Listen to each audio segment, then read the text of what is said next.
Wedding hot take, do not do one of these for your wedding day.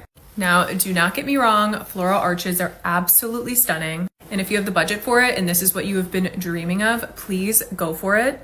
However, if you do not want to spend $5, $6, $7, $10,000+ on a wedding arch, I have some really beautiful and much more practical wedding altar floral recommendations for you. So like I said, I would skip on the beautiful rounded arch. I would also skip on the broken arches. So instead of something like this or this, I always recommend my couples to do floral pillar arrangements and or ground florals. There's so many different combinations of these that you can do. Like you can see, here's two kind of urn style arrangements. You can obviously do way more than two. Here are 5. We've got 3 on pedestals, 2 on the ground. Another beautiful combination, 2 pedestal arrangements, 2 ground florals. So why do I recommend doing something like this at your altar instead of something like this? Now, aside from the obvious of this just being considerably more expensive, I always want my couple's ceremony florals to be reused and repurposed at the reception. I think if you're going to spend all this time and money on your wedding florals, being able to use them throughout the entire day rather than just the ceremony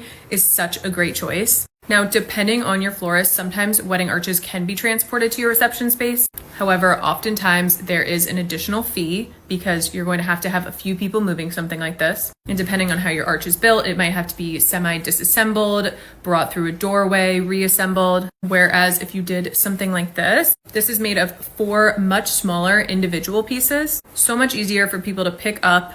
These can be obviously put in a vehicle, carried by one person. And then I love when these are sprinkled around your entire reception. For example, reusing them at the base of your bar, in front of a sweetheart table, in front of the DJ. You can really put them anywhere that you're needing flowers. So much more practical, so much easier to reuse throughout your reception space.